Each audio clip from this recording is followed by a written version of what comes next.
It's the first week of the month, and folks, you know what that means. We are headed back to the crypt for another Tales from the Crypt double feature. It also happens to be August, so we're going to take a look at a couple of my favorite episodes of the show. Tonight, we're looking at season 5's Death of Some Salesmen and House of Horror. Stay tuned, y'all.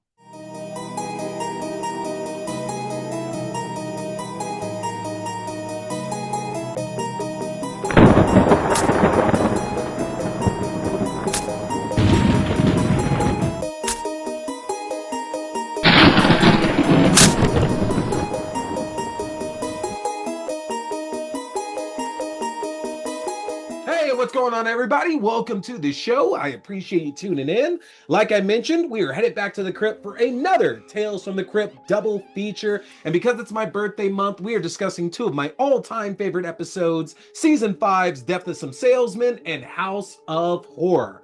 Of course, don't forget to hit that subscribe button, hit that follow button, no matter where you are watching or listening. Folks, we got a lot of great content coming up on the show here over the next week. I'm going to tell you about that at the end of tonight's episode, and a lot of great stuff you can go and check out for yourself right now on the channel, including my Tales from the Crypt playlist that'll give you access to all the double features and triple feature we covered this year, and my thoughts on Demon Knight and the show just in general. Make sure to find that, as that's going to be the best place to find these Crypt double features every month as we keep adding them on here.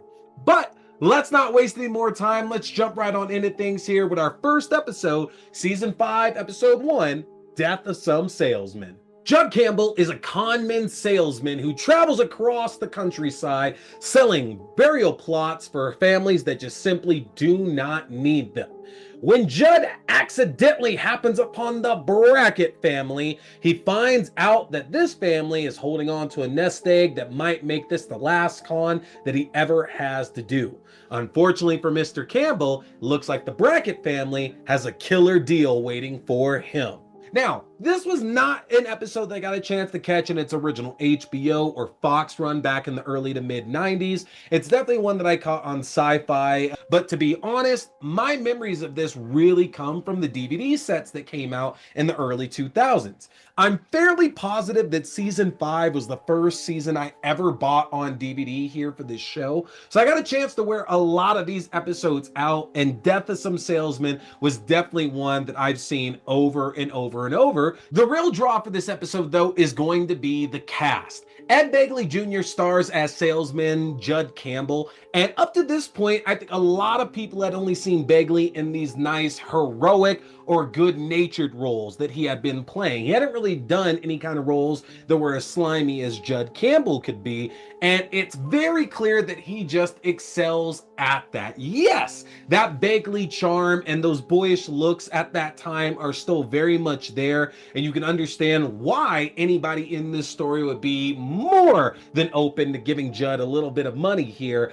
But Begley just seems to be having a ball playing this truly nefarious character that cares about nobody else but himself. This is one of our better protagonists that we have across the show because it really makes you hate him. This performance is so good that you are ready for Judd to meet his end by the end of this episode. Every single opportunity, he's looking for a way to cheat somebody else and get himself ahead.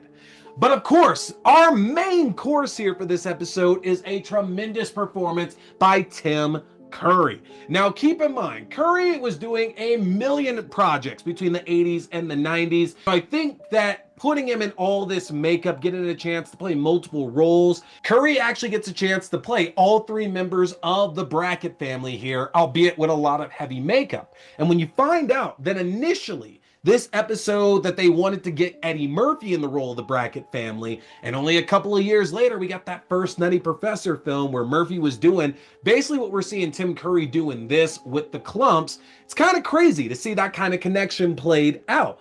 Now, I would have loved to see Eddie Murphy do this role. Eddie Murphy, in the little bit of taste he's had with horror over the years, has always given me a desire to see him do more and more. But we're not going to take that away from Tim Curry, because Tim Curry has one of the best performances across this entire show. He brings that trademark Tim Curry charm. We still get the smile. And every member of the Brackett family is distinctly different. Ma and Pa are not similar in the least bit. Same with daughter Winona. It seems that Pa Brackett is really supposed to be the scarier one, talking in that stern voice, being straight to the point, not having any time for nonsense with Judd or even with Winona.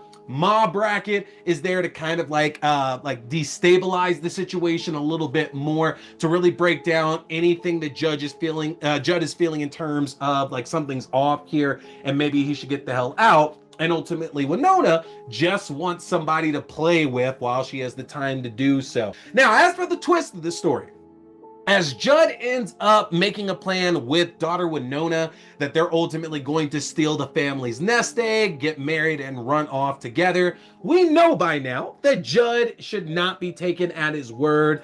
And after Winona kills Ma and Pa Brackett, Judd ends up killing Winona as well too, goes to dig up the treasure buried beneath the Brackett house, only to find out that it's one of his own burial plots with his name sketched into it by the Bracketts who have set Judd up. You know, Pa Brackett had made it clear earlier on in the episode they were tired of getting swindled by countless salesmen selling them stuff that they just ultimately didn't want or need that would end up breaking, and that they didn't want that to happen again. So Judd just happened to be the wrong salesman in the right place at the wrong time. Now, for the scares here in this story, there aren't that much leading up to this third act. I think if anything, we're going to get a lot of shock from the makeup that Tim Curry is wearing throughout the episode. And it is kind of crazy for a 30-minute episode to have this quality, this amount of makeup featured in this. It's not like it's the only Crypt episode to definitely put a lot of the budget into those practical effects, but Curry looks fantastic in all three of the Brackett like guises that he's wearing throughout.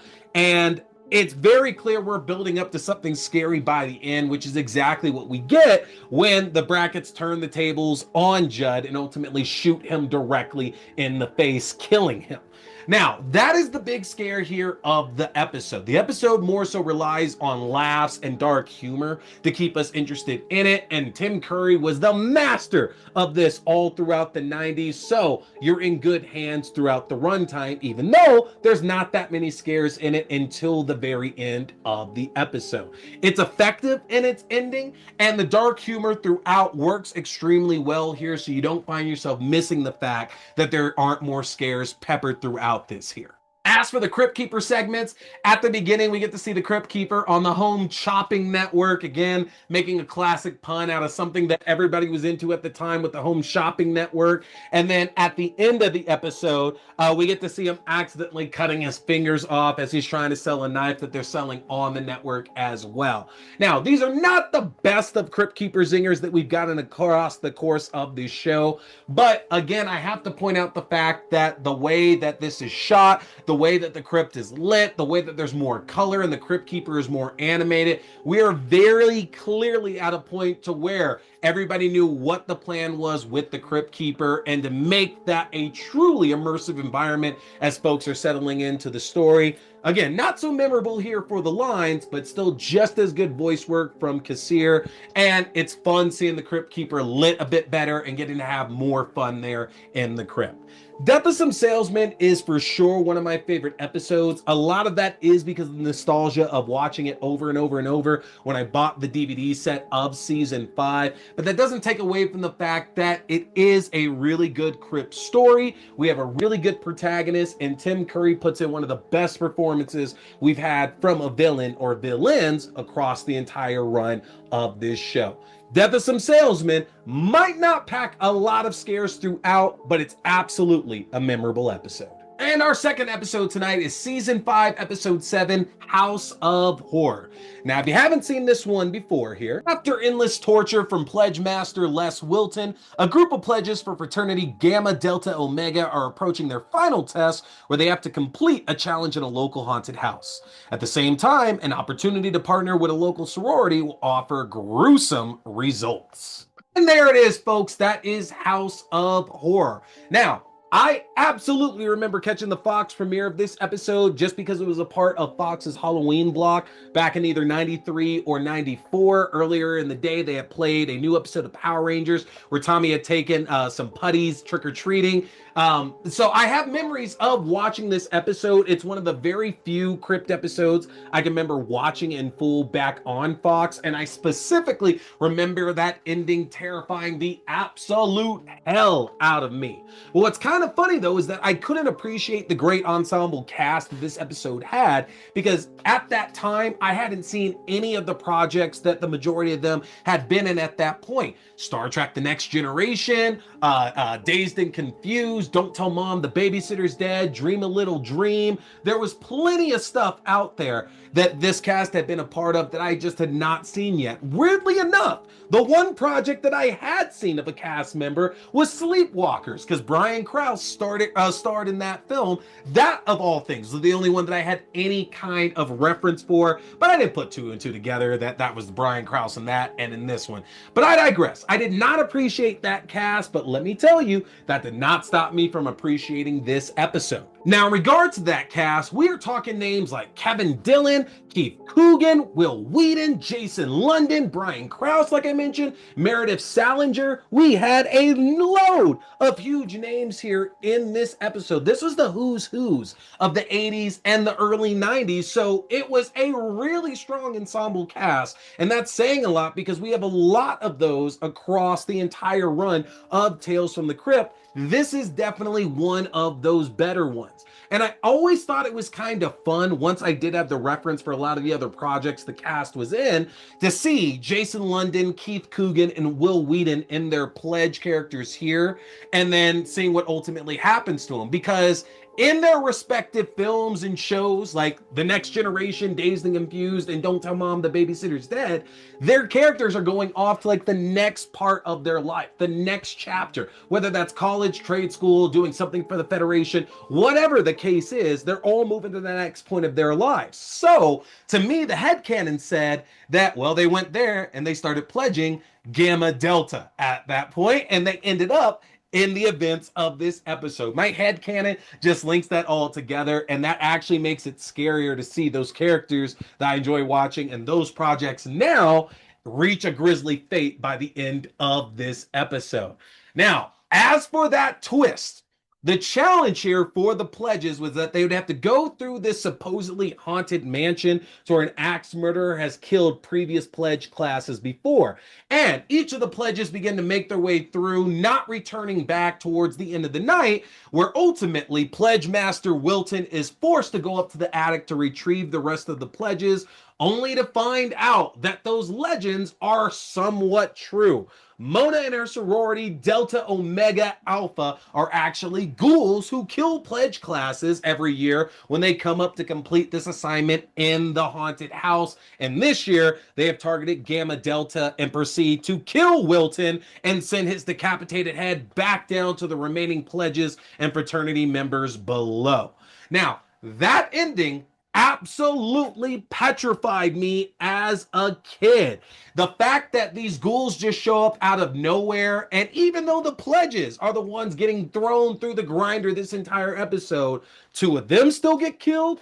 And then the fact that Kevin Dillon's character, Wilton, with all the abuse he's done throughout the episode, you kind of think that this is the kind of guy who's not going to be able to let somebody get one up on him, even though that's what we want.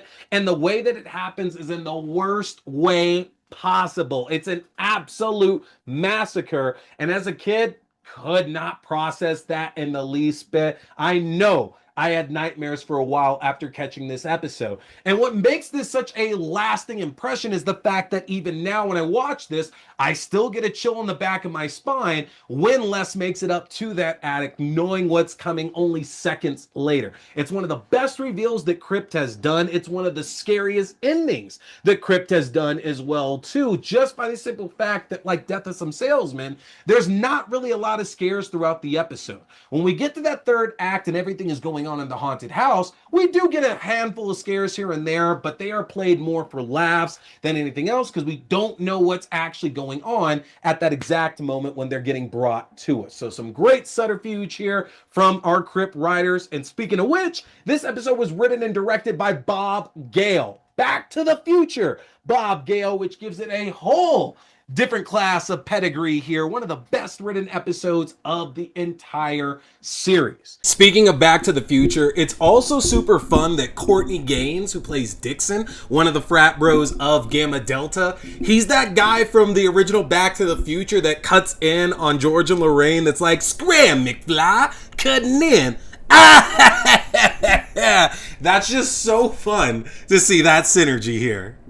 Now, for the Crypt Keeper segments in this one, it goes back to being dark and drab a little bit, which is interesting because we're in the same season as Death to Some Salesmen, but the Crypt Keeper is playing a judge who's ruling over a case, and part of the case evidence is telling this tale here. Now, we get some fun, legal puns out of it, but like Death to Some Salesmen, there's not really anything memorable coming out. And that's not a knock against John Kassir, who's done amazing voice work in this as always. But you could tell as we get towards the later seasons of the show, we're recycling some puns here and there, and they're not as strong as they were in those earlier seasons. Combine that with the fact that we were getting a lot of better lit and more character-filled, like beginning and ending segments here with the Crypt Keeper. It's a bit of a bummer when we would return to just see it being lit by candlelight and a lot of brown, a lot of yellow, a lot of orange. So not a bad set of Crypt Keeper segments, just not my favorites. Now, for both of our episodes here, this brings our total count to the year up to 17. So, Death of Some Salesmen clocks in at 10 of 17. It is in the top 10 right now there for sure. It's one of my favorites, but I do have a feeling it's going to sink down more as we get more and more into this franchise. House of Horror, though, gets 4 out of 17. Again, this is one of my absolute favorite episodes of the show. We have a great set of protagonists, some great villains, some great scares in it, and the nostalgia value with this one is real for me. Truly, truly tremendous episode here, folks. But I want to hear what your thoughts on it are. Tell me in the comment section, and of course, get subscribed to my link tree at linktr.ee/T Scary Movie. If you get subscribed, that's going to be access to the YouTube page for video versions of the show, your favorite podcasting platforms for audio-only versions of the show, my Letterboxd page for written reviews and movie rankings through the year, my TikTok page for short horror content including movie news, movie premieres, and movie reviews, my Twitch page for horror gaming, which is including a lot of Phasmophobia right now, and my Fangoria shop page where you can enjoy a 20% discount off anything in the Fangoria shop.